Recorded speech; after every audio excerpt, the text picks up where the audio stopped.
السلام علیکم دوستانو، زمانم دی میرولي خان او تاسو ګورئ تعمیر الاسلام چینل. دوستانو، ستمبر 2005 کې د واګا بارډر په لاره باندې د بهارت حکومت یو ګروپ د پاکستان حکومت په حواله کړو چې په دې ګروپ کې څه عجیبه قسم له قیدیان هم موجود وو چې د دوی په لاسو کې د ګټیو په شکل کې څه سامان هم وو. اندازه داسې لګېده چې دا د دوی څه کپړې مپړې وي. خو دوستانو، په دې ګروپ کې د شپېتو یا د 50 کالو یو داسې قیدي هم موجود و چې د هغه په لاس کې هیڅ قسم داسې څه غوټه یا سامان نه و چې د هغه وجود باندې صرف اډوکي وو او په هغه اډوکو باندې د غوښې په ځای صرف سرمن پرته وه او دې هیڅ یو نوم باندې هم نه یادېدو او د بدن نه دومره سپکو لکه څنګه چې د بادوي لکې سپکوي. په سر باندې یو داسې قسم له خراب حالات کې سپور ویښته و چې هغې ته انسان کتل وی چې دی خو په کلونو تیل نه دي لیدلی. چې پکې د غم زیاته خبره دا ده چې د دې قیدي ژبه هم پرې کړې شوې وه. د دې دومره تکلیفونو باوجود د کې یوه خبره ډیره مختلف وه چې هغه و د ده دا سترګې چې د ده په دې سترګو کې څه عجیبه قسم له چمک موجود و چې کله یې دا ملزمان پاکستان فوجیانو ته په حواله کړ نو پاکستان حکومت د دوی مکمل ډیټیل معلوم کړو او دوی یې فارغ کړل چې دا ټول قیدیان د خپل کور په لوري روان شول. خو په دې کې دا بوډا قیدي د خپل کور د طرف په ځای څه په عجیبه منزل باندې روان شو او په رپېدلي لاسونو باندې څه ګډوډ لیکلو باندې د خپله پته به لیکله او مخکې به روانو او چې چا به هم د حالات کتلو نو دی به د غریبانانو په شان ګڼلو او خپل مدد به یې ورسره کولو. چې په دې طریقه دا بوډا سړی د آرمي آزاد کشمیر رجمنټ ته ورسېدو. چې هلته دی ورسېدو نو څه عجیبه دعوه یې وکړه چې د دې دعوې په ذریعه باندې دی یې د رجمنټ افسرانو ته پیش کړو چې د کمانډر مخامخ کېدو سره دی بوډا سړی لکه د یو ځوان فوجي غوندې سلوټ وکړو او په کاغذ یې خپل افسر ته ولیکل: سپاهي مقبول حسین نمبر 335139 خپلې ډیوټۍ له راغو او د خپل کمانډر د حکم تعبیر وکړي چې د دې بوډا کټ شوې ژبې والا سړي دې دعوې کمانډر په یو عجیبه چکر کې واچولو او کمانډر به کله دې بوډا سړي ته کتل او کله به یې د ده د لیکلو د دعوې ته کتل چې دې سړي خو اوس لکه د یو ځوان زلمي سپاهي غوندې سلوټ وکړو او کله چې د دې کمانډر په حکم باندې د دې سپاهي زوړ ریکارډ راووتو او د ده رشتهدارانو ته یې خبر ورکړو نو څه عجیبه د خفګان نه ډک داستان مخې ته راغلی. د دې داستان نه پس د پیتو د ګلونو والا ټول افسران به دې بوډا سړي ته سلوټونه کول چې د دې سړي نوم مقبول حسین و. د 1965 په جنگ کې سپاهي مقبول حسین د کیپټن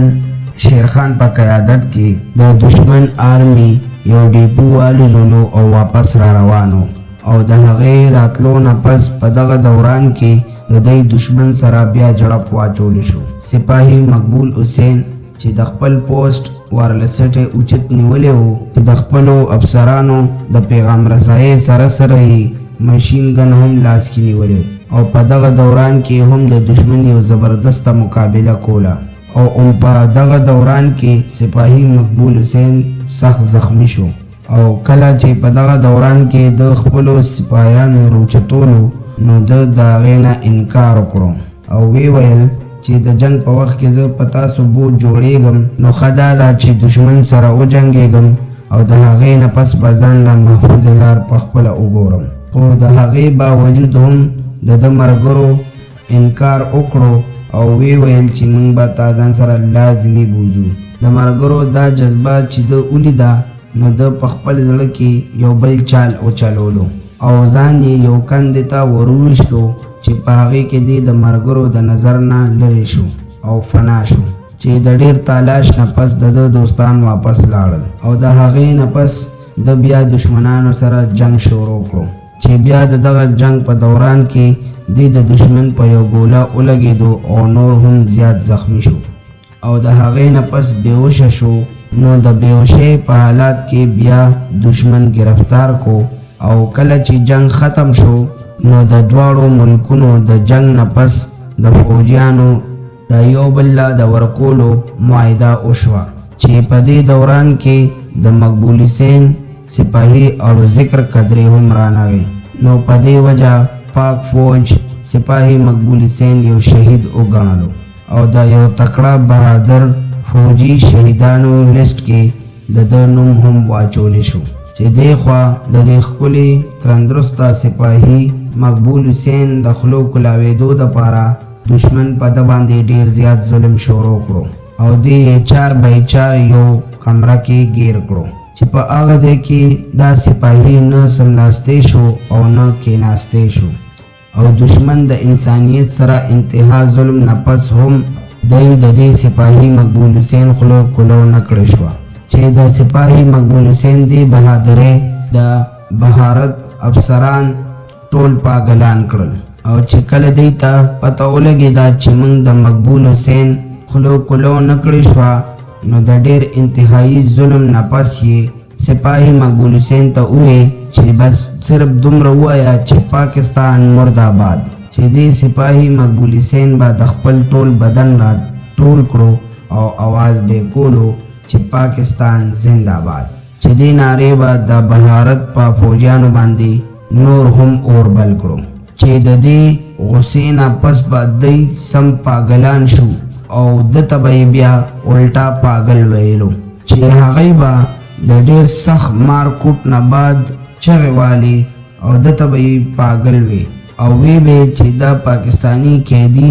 خپله د خپل ځان دشمن جوړ شوی دی چې د به ورته هم جواب کې ویل او زه پاگل یم چې د خپل ملک د یوې ټوکړې دپاره پاگل شوی یم او د خپل ملک د هر ګوټ دفاع دپاره پاگل شوی یم او زه پاگل یم خو زه د خپل ملک د عزت او د وقار دپاره پاگل شوی یم چې د سپاهي مقبول حسین دا ټکي به په دشمن ډېر زیات بد لګېدل او اخیری دی دا فیصله وکړه چې د دې ژبې نه به موږ په یو بله طریقه بدله واخلو چې د دغه سپاهي مقبول حسین نه یې بیا ژبه کټ کړه او د هغې نه پس یې بیا 4 بای 4 کوټلي کې دوباره بند کړو چې سپاهي مقبول حسین د خپلې زندګۍ او د ځوانۍ خشته عمر د هندوستان د جیل 4 بای 4 کوټلي کې یوازې تیر کړو چې دا عمر د 1965 نه والا تر 2005 پورې تیر کړو پورا 40 کاله عمر د دشمن په کوټلې کې تیر کړ اوس خو هغه د خپلې کټ شوې ژبه باندې د پاکستان زنده‌باد ناره نشوه والی او خپل وجود به یې وینې کړو او په هغه وینه به د په دغه خپله 4 بای 4 کوټله کې دیوالونو باندې پاکستان زنده‌باد ناره لیکله او دا 40 کاله د پاکستان په پاگلپن کې تیر کړل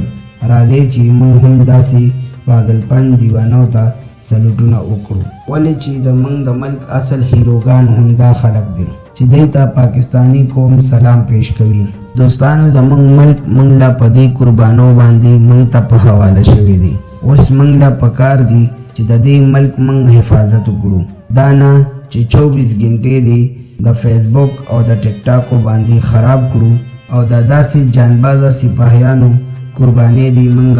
تس نس کړو او ولې نه موږ د خپل ځانونه د یو ذمهداره پاکستان په نوم باندې پیش کړو او د ښکلي پاکستان د علامه اقبال خوب د قائد اعظم او د داسې خشته سپاهیانو قربانۍ د ضایع کېدو نه بچ کړو او د خپل ملک سره مینه وکړو او خپل راتلونکي نسل ته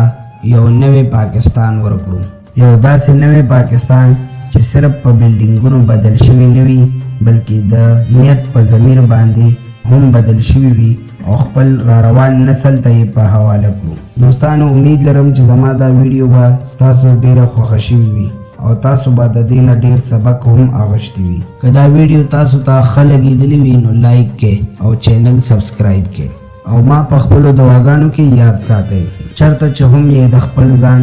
زیات حفاظت کوئ او زمونږ ملاقات به کیږي اوس په بله یو نوې انټرسټینګ ویډیو باندې تر هغې پورې د تاسو نه اجازت غواړم د الله په امان